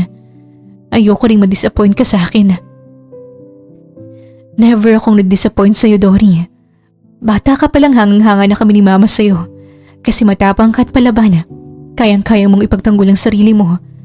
Sa tuwing malungkot kami, isang joke mo lang ay napapagaan mo na agad ang pakiramdam namin. Ikaw nagbibigay kulay sa mga buhay namin. Sa buhay ko. Pasensya na kung hindi ka namin nadamayan noon. Pasensya na dahil sa sobrang abala ko nun sa medical school, hindi ko na inalam ang mga nangyayari sa'yo. Nagkulang ako bilang ate sa'yo. Palagi kang nandyan kapag kailangan kita. Pero wala ako nung kinailangan mo ng kakampi.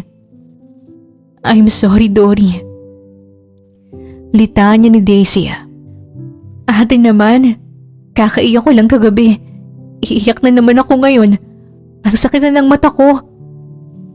Pagbibiro niya at pareho silang natawa. Never kang nagkulang, ate. Sobra-sobra ang pagmamahal mo para sa amin eh. Masaya ako na may kapatid akong kagaya mo. Kahit na madalas tayong nagbabangayan. Mahal na mahal kita, ate Daisy. Pagkatapos nilang mag-usap ni Daisy, ay sina Darlene at ang nanay niya naman ang kumausap sa kanya. Muli na naman silang nag-iyakan. Sumunod naman ay si Miko. Pinag-usapan ulit nila ang mga napag-usapan nila kagabi. Muli silang humingi ng tawad sa isa't isa. Mahal pa rin kita, Miko. Napangiti naman si Miko at siniil siya ng halik sa labi. Gusto sanang makausap ni Dory ang mami ni Miko pero nabalitaan nilang wala na ito. Inatake kasi ito kaninang madaling araw at hindi na nakasurvive pa. Kahit nagalit si Dory kay Margaret, pinili niya pa ring damayan si Miko sa pagluluksa nito. Dumalo rin sila sa burol ng ginang. Huminga siya ng malalim at nilapitan ang kabaong ni Margaret. Marami kang nagawang hindi maganda. Ilang beses mong pinamukha sa akin na hindi ako nababagay kay Miko. Ilang beses mong nilait ang pamilyang pinagmulan ko. Ikaw ang dahilan kung bakit lumabo ang relasyon namin ni Miko. Ilang taon ko siyang sinisi. Pero ikaw naman palang may kasalanan ng lahat. Pero wala nang magagawa pang galit ko dahil wala ka na, Ma'am Margaret. Sana ngayon sang-ayon ka na sa relasyon namin ni Miko. Gusto ko rin pong malaman nyo na napatawad ko na po kayo. Sabi niya at pinunasan ng luha niya. Hindi madaling patawarin kayo, pero mas gusto kong magpatawad. Sawa na akong magtanim ng galit. Nagkabalikan na sila ni Miko. Ngunit isang bagay pa ang kailangan niyang ayusin. Nagpunta siya sa headquarters nila. Mabuti na lang at naroon ang lahat ng kasamahan niya, lalo na si Madam Blue. Kagad siyang lumuhod nang makitang matanda. Madam, sorry po. Tumayo ka, Dory. Madam, nagkamali ako. Sumaway ako sa utos niyo. Tatayo ka o tatayo ka? Hinila siya ni na Jasmine at Sanya patayo. Madam, pasensya na po. Hindi ko sunod ang napag-usapan natin. Hindi ko po kayang layuan si Miko. Mahal ko pa rin po siya. Alam ko, nasa ibang bansa ako ng ilang buwan. Pero alam ko pa rin ang maganap niyo dito. Pati ng naudlot mong kasal. Napakamot ng ulo si Dory. Hindi ka galit sa akin, madam? Not at all. Pinagbawalan kita noon na makipagbalikan kay Miko. Dahil ayokong masaktan ka, Dory. Pero sa nakikita ko mukhang masaya ka naman. Ayoko ring mapigilan kang sumaya. Kahit nalabag yun sa motto natin, madam? Kahit palabag yun, oras na rin para hayaan ko kayong sumaya. Pinapalaya ko na kayong tatlo. Malaya na kayong umibig. Napakurap si Dory. Anong ibig mong sabihin, madam?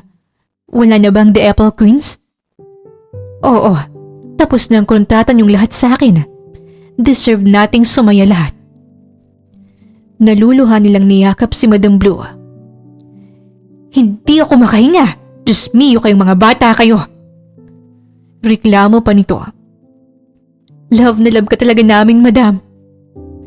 Nakangiting sambit ni Dory. Sa dami ng nangyari, sa kasalan pa rin ang kanilang naging hantungan. Sa araw ng kasal nila, ay imbitado lahat ng naging parte ng journey nila. Present ang kanilang mga pamilya, pati na sina Madam Blue, Jasmine at Sanya. Dumalo rin sa kasal sa Natasha at ang nobyo na nitong si Harold. Lumuluha si Dory habang naglalakad sa gitna ng aisle. Ma, hindi pa ako nakakarating sa dulo pero sarang-sara na tong makeup, kakaiyak ko. Bulong niya sa kanyang ina. Natawa naman ito. Pagkatapos ng kasal, ay nilapitan siya ni Tasha. Congrats, Dory. Kaya talaga ni Miko ang tinadhana para sa isa't isa. Sorry kung umepal ako sa relasyon niyo, Tasha. Hindi ka naman umepal sa relasyon namin Dahil una pa lang, hindi naman talaga naging kami. Na-pressure lang si Miko na pakasalan ako dahil pinilit siya ng mami niya. Ako rin na nag-push sa mami niya na ipakasal kami ni Miko sa isa't isa. Salamat nga pala dahil dumalo ka sa kasal namin. Of course, kaibigan ko pa rin naman si Miko at gusto ko lang makita na masaya siya. Finally, totoo na yung ngiti niya. Masayang masaya ako para sa inyo, Dory. Siya nga pala, may ipapakilala ako sa'yo. Litanya ni Tasha at hinila si Harold papalapit. This is Harold, my boyfriend. Nagkatinginan sina Harold at Dory. Nagkunwari silang hindi kilalang isa't isa.